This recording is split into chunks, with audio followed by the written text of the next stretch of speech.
Bharatiya Janata party के छोटे से बड़े नेताओं के द्वारा जो नफरत फैलाया जा रहा है, भाईचारा और प्रेम को ख़त्म किया जा रहा है, इसी बीच में जनता दल यू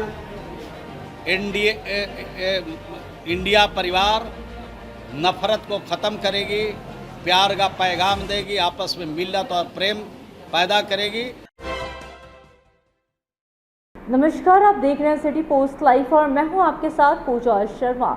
बिहार में महागठबंधन सरकार को आज पूरे 1 साल हो गए हैं। ऐसे में बता दें आपको कि बीजेपी लगातार सवाल खड़ा कर रही है कि इन 1 सालों में महागठबंधन की सरकार ने बिहार के लिए क्या कुछ किया, बिहार की जनता के लिए क्या कुछ किया। कई सवाल बीजेपी की ओर से किया जा रहा है, जिसका पलटवार करते हुए नजर आए जेडीयू कोटे से मंत्री ग्रामीण विकास मंत्री श्रवण कुमार।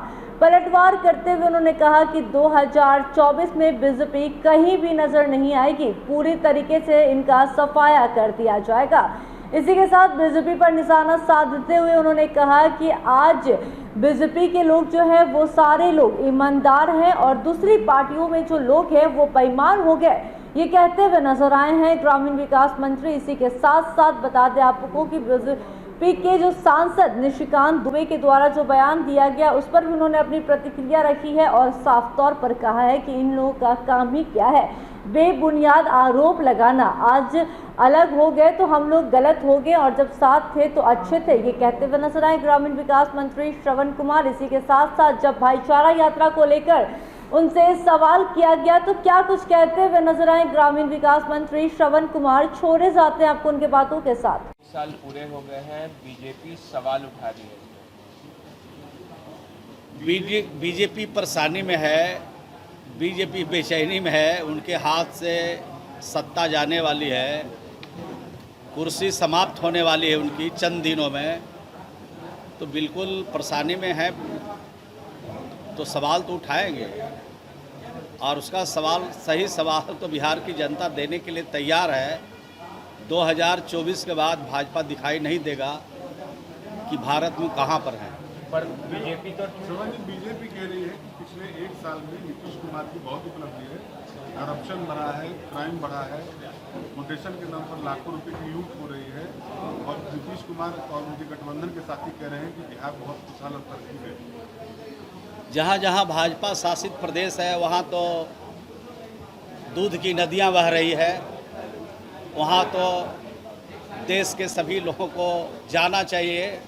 बगल में उत्तर प्रदेश है, बगल में मध्य प्रदेश है, यहाँ तो दूध की नदियाँ बह रही है, वहाँ तो सत्य हरिश्चंद्र लोग हैं और उनके पास तो ऐसा मशीन है कि एक बार उसमें डुबोते हैं सत्य हरिश्चंद्र पैदा होते हैं। अभी तो महाराष्ट्र के अजीत पवार के बारे में देश के प्रधानमंत्री क्या कहते हैं, हमसे ज़्यादा तो आप ही लोग जानते हैं क्या बोलते थे। अब अजीत पवार उनके यहाँ चले गए तो एकदम सत्य हरिश्चंद्र हो गए।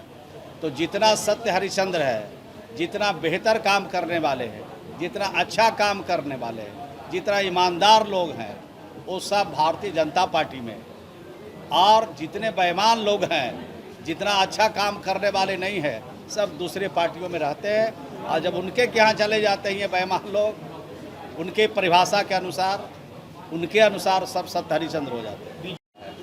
इसका मतलब है, मकसद ये है कि भारतीय जनता पार्टी के छोटे से बड़े नेताओं के द्वारा जो नफरत फैलाया जा रहा है, भाईचारा और प्रेम को ख़त्म किया जा रहा है, इसी बीच में जनता दल यू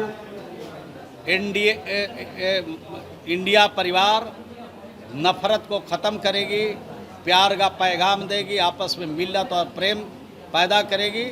मिलत, प्रेम और भाईचारा जहाँ होता है वही समाज चलता है, वही समाज आगे बढ़ता है, वही राज्य आगे बढ़ता है, वही देश आगे बढ़ता है। नफरत से देश आगे नहीं बढ़ सकता है और नफरत की बीज जो बोया गया है भारतीय जनता पार्टी के शासन में, उसको ख़त्म करना है कि जेडीयू के फंडिंग में मेरा सबसे बड़ा योगदान है। तो उनसे न पूछिएगा कि काहे लोग फंडिंग कर रहे थे, वो काहे लोग फंडिंग कर रहे थे, वो क्यों फंडिंग करने के लिए बेचैन क्यों थे। निशिकांत दुबे जी जिस तरह का सवाल उठा रहे हैं आज अलग हुए हैं तब ना सवाल उठा रहे हैं, जब साथ थे तो सवाल तो नहीं उठाते थे। यही इनका दोहरी चरित्र है। करना कुछ नहीं है, आरोप सिर्फ लगाना है। करना कुछ नहीं है, सिर्फ बेबुनियाद बात, सत्य से परे बात बोल करके जनता, देश के जनता के सामने भ्रम पैदा करना चाहते हैं। इसका पूरा जवाब 2024 में उनको मिल जाएगा।